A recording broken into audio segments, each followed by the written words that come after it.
This is Trend Following Radio, where great thinking comes alive. Nobel Prize winners, legendary traders, best-selling authors, and the pros that know what drive us irrational human beings. I am your host, Michael Covel. Not filtered, raw, honest. That's my passion.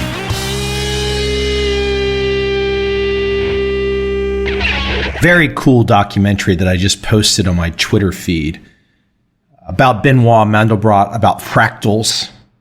Just fabulous. It's the type of thinking that is foundational to great trading. It's the type of thinking that's foundational to great trend following trading.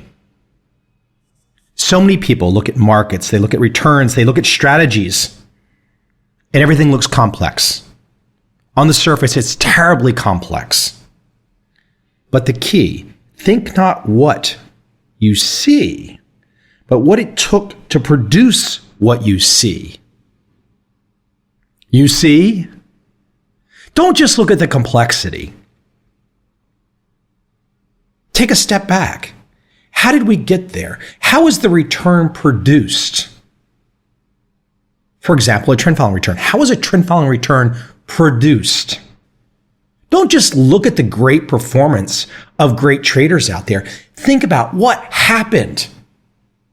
It's not just luck. It's skill. It's a system. It's discipline. It's follow through. It's consistency. So yes, absolutely be motivated by, inspired by those big returns. But break them apart. Pull them apart. Look under the hood. Think about the pieces, the steps, the process that gets you to, for example, a nearly 20% return for nearly 20 years. Think about what gets you to that process. Now, that's a whole different conversation, but I wanted to introduce just the thought of this documentary, which was just fabulous. Go watch it on Fractals. It's on my Twitter feed. You can find the link. It's on YouTube. Great stuff. Today, I want to dive into some numbers, some comparisons, some food for thought in the trading and investing world. And for those of you that are sitting out there and thinking, I don't want to hear anything about trend following trading, well, stay tuned. It's about trend following trading and Warren Buffett, and how the combination of trend following trading and Warren Buffett together can actually give you an enhanced return with lower standard deviation in that return. In my book, The Little Book of Trading, I feature a trader, a gentleman that I met in 2005 in New York City for the first time, Bernard Drury. Chapter on Bernard in my book. Very cool story. In fact, if memory holds, Bernie started as a trend following trader, but from a fundamental perspective. And going down the path, he made the adjustment and put aside the fundamentals and said, let's focus on just the systematic, just the price. Let's focus on trend following. Today, nearly 19 years since he started his business, Bernard Drury has assembled a worthy track record, something that is inspiring, those big numbers that are inspiring. And as I said early on, just a few moments ago, it's a damn good exercise to go break apart those numbers and attempt to figure out how and why. But for today, something a little different. This year marks the anniversary, the 50-year anniversary of Berkshire Hathaway's investment returns. That is damn impressive, right? 50 years. Now, of course, I might have my beefs with how some of those returns might be generated. I don't think Mr. Buffett is in a vacuum, locked away with no access to the biggest levers in government and politics. There's no doubt in my mind that a good portion of his return comes from that access. Of course, he is a brilliant man and has assembled this 50-year track record. Absolutely to be saluted. But I also think it's worth pulling apart. Just as I described pulling Bernard Drury's returns apart, it's worth pulling apart Warren Buffett's returns and finding out how and why those returns really exist. There's more than just the buy and hold legend that you hear about on CNBC, Bloomberg, etc. But like I said, today's something a little bit different. You want to figure out the hows and whys of Bernard Drury's returns? Go get it. The hows and whys of Warren Buffett's returns? Go get it. But their returns are real. And something really interesting happens when you start to look at the returns of Berkshire Hathaway and Bernard Drury. Now, of course, Bernard Drury is a trader that's clearly not as famous as Warren Buffett. But he does have a legitimate 19-year track record to compare to Warren Buffett's. Now, you're going to see where that comparison is going in one moment. Because when you take two different investments, two different return streams that are not correlated, and add them together, something special happens. Something very special happens. In fact, if you go back to 1983, Dr. John Lintner published a paper, The Potential Role of Managed Commodity Financial Futures Accounts in Portfolios of Stocks and Bonds. Bernard Drury, clearly inspired by that, as many traders in the trend following world would be inspired, and there are many traders in the trend following world that could surely do the type of comparison that I'm about to talk about beyond just Bernard Drury to Warren Buffett. There's many traders that could do it. But you know what? Bernie did this cool piece of research, and if you want to see it, drop me an email. I will forward it along. It's only a couple pages, but it's very insightful. Again, if you take two investment returns, in this case, Bernard Drury at Drury Capital and Warren Buffett at Berkshire Hathaway, if they are not correlated, if they move up and down at different times to the point where there's literally zero correlation, you have something fabulous. Now, of course, you need to make sure that the two return streams on a standalone basis are legitimate. Is Warren Buffett's strategy on a standalone basis legitimate? Would you be comfortable just having that alone? I'm sure many people would be comfortable with that alone. Now, if you look at Bernard Drury's track record, would you be comfortable with that alone? Would that standalone strategy be good enough for you? That's the first step. Are the two investment streams good enough on a standalone basis? In this case, the data, not just Mike Covel's opinion, the data seems to say that yes, they would be both good enough on a standalone basis. As I mentioned, Drury, 19 years in business, Buffett, 50 years in business. Now let's look at the numbers and see what happens specifically when you combine one half Drury and one half Berkshire Hathaway.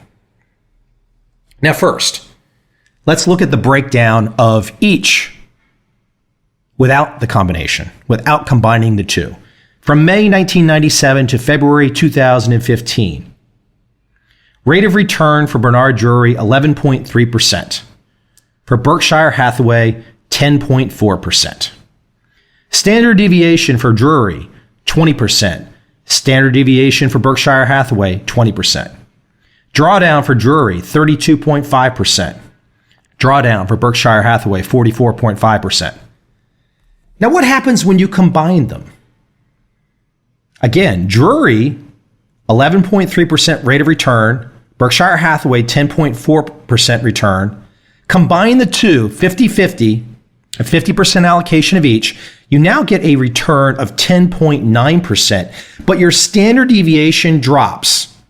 The standard deviation for both was just about 20%. You combine the two, the standard deviation drops to 14%, a 6% drop. The drawdown, instead of being 32% Drury standalone, Berkshire Hathaway 44% standalone, the drawdown goes to 23.9% when you combine the two. Why is this?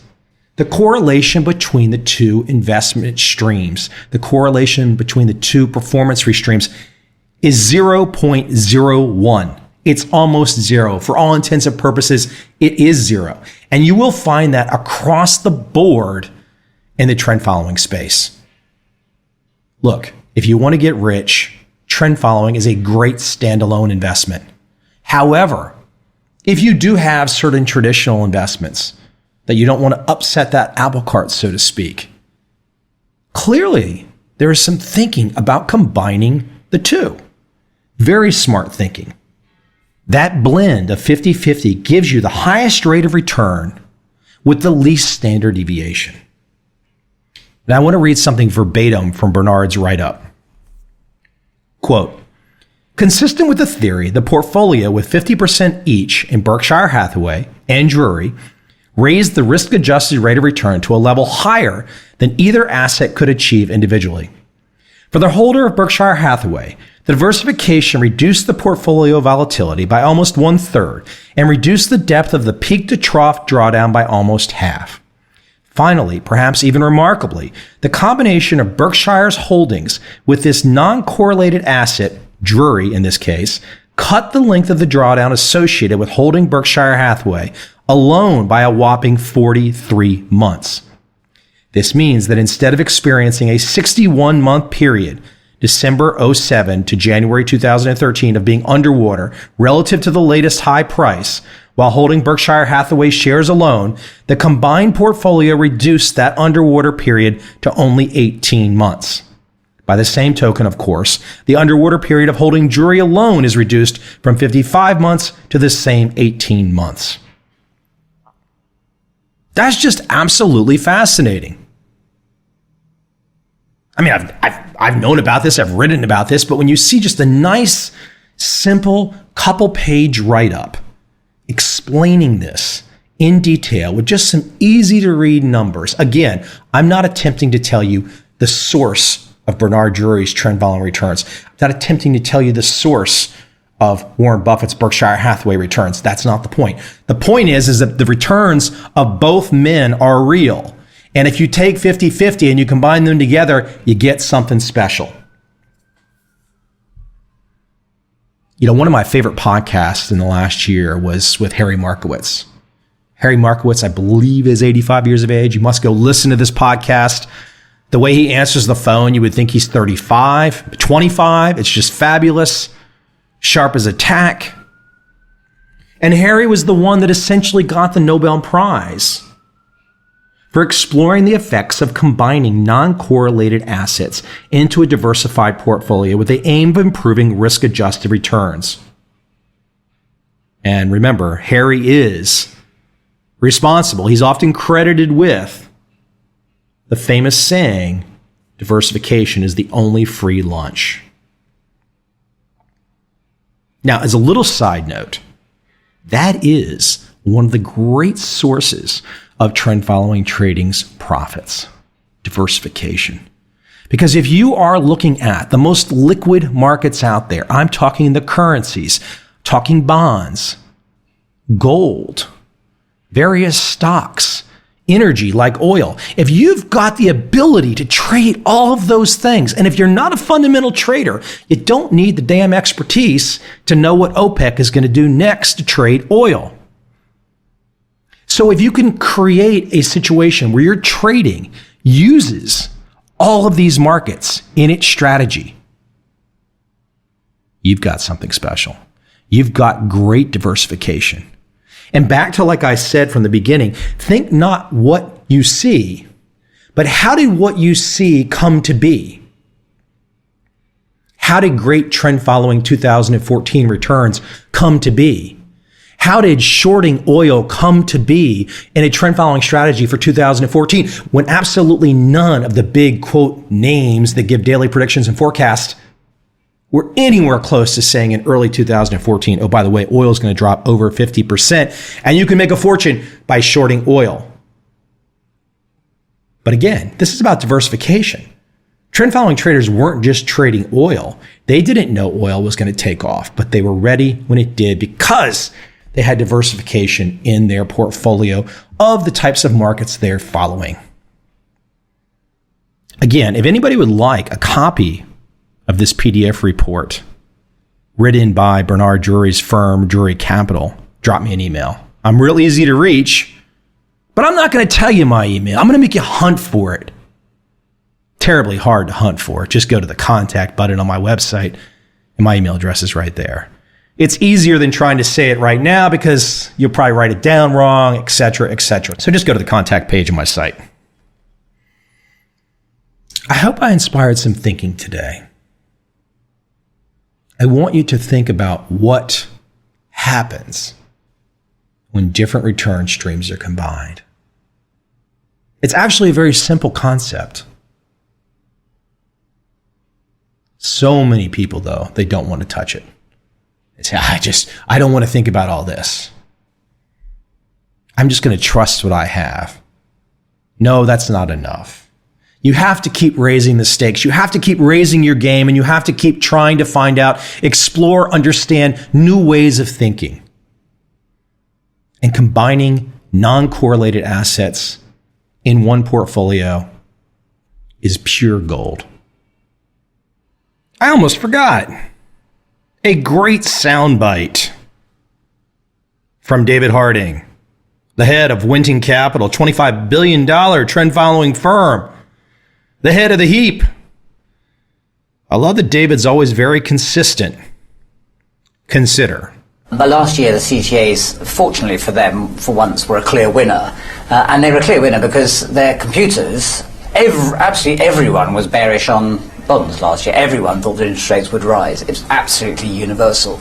I was at Davos early this year, and they said last year, the Davos consensus. It's interesting because if anyone knows what's happening in the world, you'd think it would be the Davos man and, plus the great global macro hedge fund managers. These are the most informed and, I won't say the most intelligent people in the world, but they're very informed, very expert in financial markets. And of course they couldn't have been more wrong. So it illustrates the phenomenal and fantastic unpredictability of markets, and it illustrates an advantage that the systematic approach has, the emotionless systematic approach, which it takes and holds positions that individuals just are physically not able to take and hold because they are too affected by the consensus. So if you want to follow a contrarian strategy, the computer, the robot, is much more able to follow a contrarian strategy than an expert. And you'd think that'd be a disadvantage, but it certainly wasn't last year. Now, why does that clip strike me as important? I'm a simple guy. Right there, David Harding, who has attended Davos on multiple occasions, basically says that all those people at Davos don't know what the hell they're doing. I love it. The smartest people, the best minds, and they don't have a clue.